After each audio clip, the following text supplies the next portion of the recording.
Welcome back to the Kasner Group here at Iron Valley Real Estate of Central PA. Gina Kasner here, and we are continuing to talk about your home buying journey now that you are under contract. So we've talked about home inspections.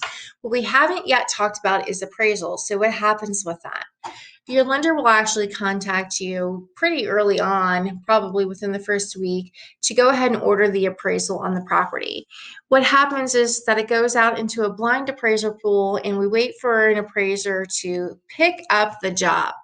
So then what that appraiser does is they make an appointment with the listing agent to go out to the home. The appraisal appointment is not something that you attend as the buyer.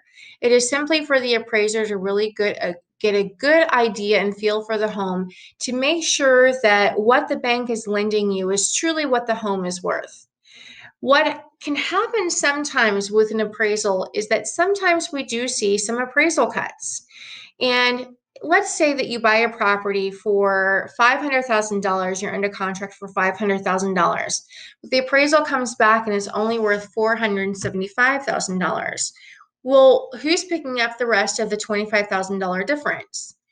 The answer is it really depends on a couple of things. It depends on if in your offer you put an appraisal contingency. If you put an appraisal contingency when you submitted the offer, then what's going to happen is that it will give you an opportunity as the buyer to terminate the contract if the seller won't lower the price. You also have the option as the buyer to bring the additional $25,000 in cash on top of your down payment and closing costs if you choose to. That is perfectly fine. Just because an appraiser thinks that the home is worth $475,000 as opposed to $500,000, it doesn't necessarily mean that that's a huge indication of what the actual valuation of the property is in the open market. What we really want to see is make sure that when we're in a competitive, low inventory, high buyer demand market, we see prices most often going over the actual list price. Our job as agents is to ensure that you're buying in an area where the property value will retain if you're paying over list price, but also watching to make sure that you're not going over more than that total 6% over what it will most likely appraise for. Appraisers know that during low inventory times that things are going for a little bit more. There is some leniency there, but they always try to recorrect the market to make sure the integrity of the lending and the actual home market itself doesn't reach another bubble like in 2008.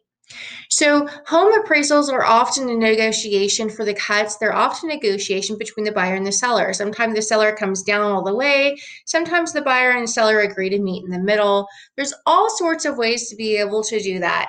So you'll talk with your agent if that does become the case. You'll talk with your agent about the best strategies to still get you into the home and make sure that it is the home that you feel really good about purchasing that is going to retain its value. The other thing to consider is that sometimes your home actually appraises for more than what you are purchasing the home for. So let's say the same home, you're under a contract for $500,000, but the appraiser comes back and says, no, it is actually worth $525,000. That is what we call a gift. We are not obligated in that case, whether it actually appraises or if it appraises for more, to let the seller know what it actually appraised for. Just because it appraises for more does not mean that you're paying more. It simply means that you have automatic increase of equity in your home right off the bat. So that's a little bit about appraisals.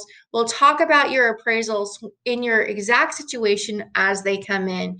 Don't worry, we will walk you through every step of the way. We are almost there. Talk to you soon.